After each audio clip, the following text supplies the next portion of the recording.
Assalamualaikum warahmatullahi wabarakatuh. Alhamdulillahi rabbil alamin. Wassalatu wassalamu ala sayyidina Muhammadin wa ala alihi wa ashabihi ajma'in. Amma ba'd. Alhamdulillah, kata yang habis kita ucapkan selain kata Alhamdulillah. Dan sampai detik ini kita masih diberi begitu banyak kenikmatan Allah Subhanahu wa Ta'ala. Begitu pula salawat serta salam kita kirimkan kepada Nabi kita Muhammad sallallahu alaihi wasallam. Allahumma salli ala sayyidina ada Muhammad, Nabi yang selalu merindukan umatnya, bahkan Nabi yang di akhirnya masih memikirkan kita umatnya dengan berucap imati. Sahaja insyaAllah pada kesempatan pagi ini akan salawatan serta pemilik drama adalah unik, karena zaman sekarang ini semua orang dituduhin mau dapat duit, mau dapat duit, bahkan mau sampai ke pun jangan duit. Akan tetapi unik warga masa ini berbalah kuat dan bakulah mereka. Apa tetapi ini dan saya maksud ini adalah tingkatan dari doa, usaha, ikhlas dan memakai. Inilah yang menjadi landas pertama kita jika ingin mendapat hari kebahagiaan dunia, bahkan kebahagiaan di akhirat kelak. Hari yang insyaallah Allah Subhanahu. Yang pertama adalah berdoa mereka tanggapan harus semakin ngerasa dan memang sangat butuh kepada Allah Subhanahu wa Ta'ala. Maka lapun hamba yang masih menentukan Allah Subhanahu wa Ta'ala hendak terlalu sesuatu dengan berdoa lebih dahulu.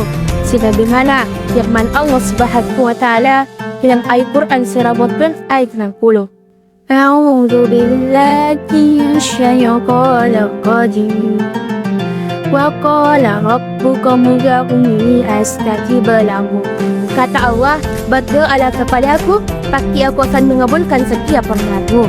Bukankah yang ada di kamu ini adalah ilmu, rezeki, dan kita tinggal tandung dan mendapatkannya adalah senandak Allah Subhanahu wa Ta'ala. Akan tetapi ketika kita malas berdoa, apa kata Nabi?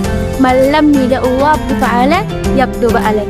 Barang siapa yang tidak berdoa kepada Allah Subhanahu wa Ta'ala, maka Allah marah kepadanya. Kemudian yang kedua adalah usaha. Jadi berdoa saja belum cukup, harus disertai dengan usaha maksimal. Sebagaimana firman Allah Subhanahu wa Ta'ala dalam Al-Quran surah Ar-Ra'd ayat 9. Dari istiqamah Allah ya imai kauni hatta ibanhu makti musibin. Bahwa Allah Subhanahu wa Ta'ala tidak akan mengubah keadaan suatu kaum jika bukan Dia sendiri yang mengubah keadaannya. Yang artinya jika kemanapun kita berdoa, jika tidak disertai dengan usaha, maka itu juga merupakan perbuatan yang sia-sia bagi kita ini sebagai manusia biasa. Kemudian yang ketiga adalah ikhlas.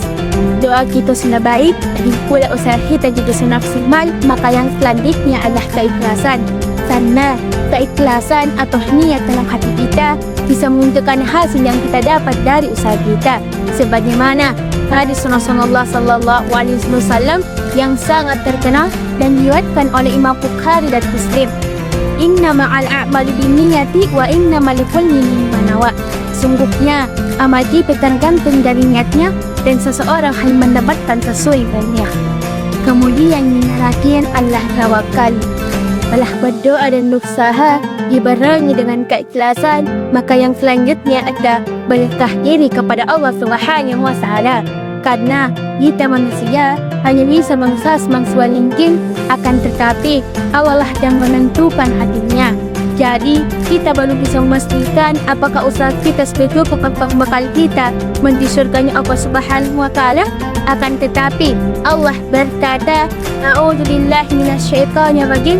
Fa idza azamtu fatawakkal 'ala Allah, innallaha yuhibbul mutawakkilin. Setelah engkau berusaha semaksimal mungkin, maka bersembahlah kepada Allah Subhanahu wa Ta'ala. Sungguhnya Allah mencintai orang-orang yang senantiasa bertawakal. hadir diizinkan Allah dan khatir Allah Subhanahu wa Ta'ala. Jadi, sebagai kesimpulan, ada 4 hal yang harus kita perhatikan ketika kita ingin lebih sukses sambilnya bahkan di akhirat, yaitu doa, usaha, keikhlasan dan niat dalam hati, serta berserah diri kepada Allah Subhanahu wa Ta'ala atau bertawakal. Mungkin hanya ini yang sempat saya sampaikan. Lagi dan kurang yang mohon maafkan karena saya hanya manusia biasa yang tak luput dari kesalahan. Saya akhiri dengan pantun, pergi ke pasar mau beli kurma, jangan lupa beli pustinya. Doa, usaha, ikhlas dan tawakal dari utama. Semoga hidup kita harmonis dan indah.